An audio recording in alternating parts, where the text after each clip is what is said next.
I am Father John Kalapura, SDB, born in a village of Kerala, God's own country as it is commonly known. I had 3 elder brothers and 4 younger sisters, of whom 2 became JMJ sisters. During the first year of my high school studies, I opted to go to the missions. A group of 60 of us came to the missions. We reached Bandel, where there were no facilities, but Bandel became an aspirant from 11th of February 1951, the feast of Our Lady of Lourdes. I was almost 16 at that time and spent another 16 years in 8 formation centers: Bandel, Sonada, Aircord, Sunnyside, Don Bosco, Guwahati, Secretariat College, Crocetta and UPS in Rome, before I made my religious profession on 24th of May 1956 and ordained priest on 22nd December 1966. I must admit that all the 60 of us did not know anything about Don Bosco. Our only plan was to go to the missions. In fact, my farewell greeting was going to the missions. In 1952, we went up to Sonada.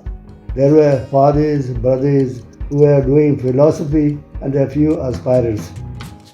During the novitiate year in the retreat year code 1955-56, with all the novices of India, 42 in all, under Father Jied Sola, the master, I made a decisive choice to be a Salesian. Back in Sonada, now as a Salesian, we all did our philosophy and intermediate arts IA exams. 2 years in Sunnyside as the assistant of the novices and 2 prolonged years of BT in Don Bosco, Guwahati went on smoothly. I did my first year of theology in Secretariat College, Shillong, second year in Crocetta, Turin, third and fourth year as the first batch of students of theology in UPS, Rome. I was ordained together with 42 others on 22nd of December 1966. They were all from different parts of the world.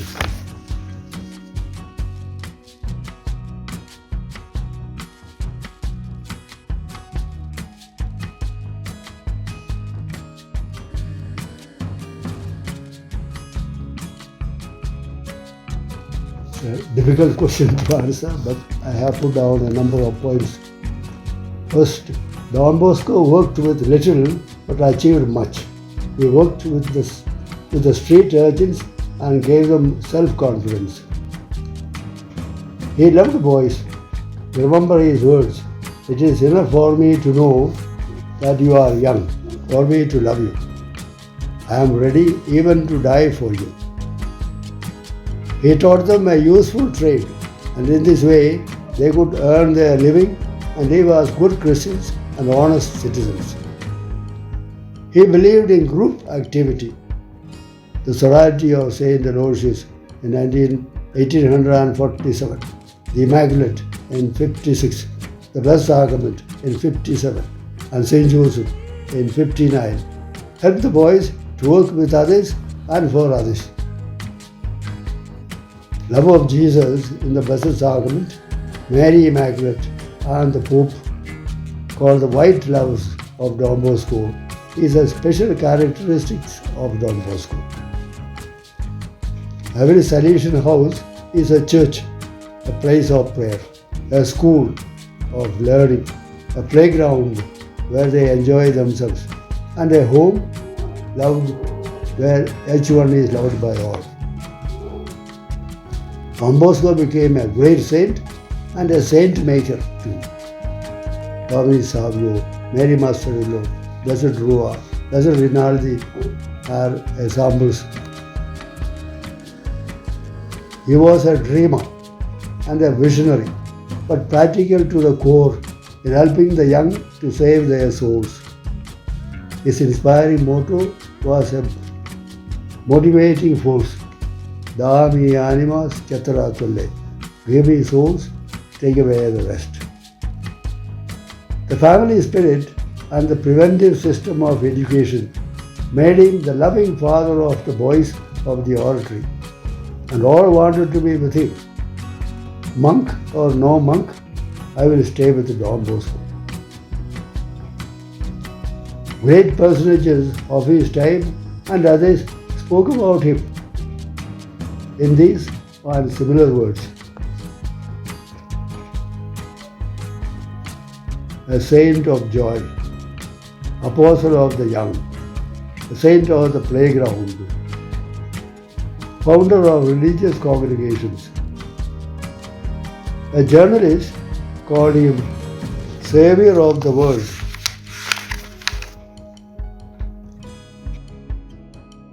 Minister Ratazzi called him the worker of the century, and his wife, Mrs. Ratazzi, called him the miracle of the century. Pope Leo XIII called him the treasure of Italy, and Pius XII, the devotee of Mary. Pope John Paul II declared him father and teacher of the young. And Saint Pope John the 23rd said these words: Rome admires you, Turin loves you, the whole world follows you. Don Bosco is truly a name.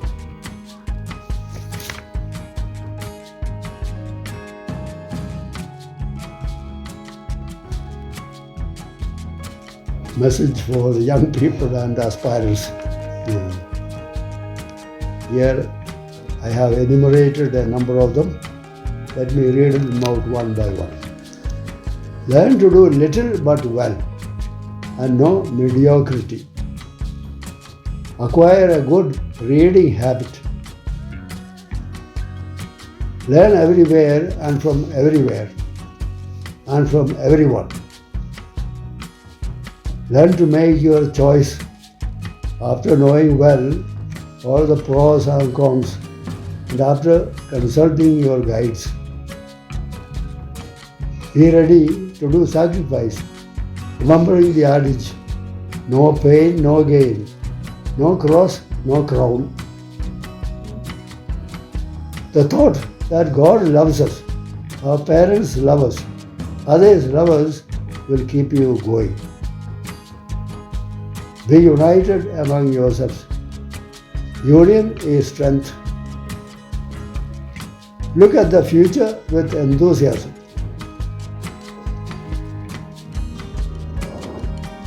Alone, I can do well, but together, I will do better.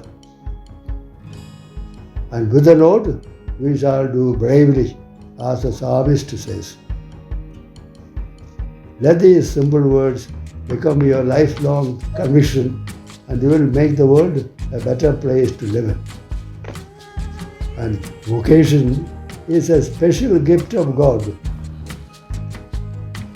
We remember these words of the Gospel. God calls those whom He wants. Like Mark chapter 3, verse 13. God calls those whom He wants.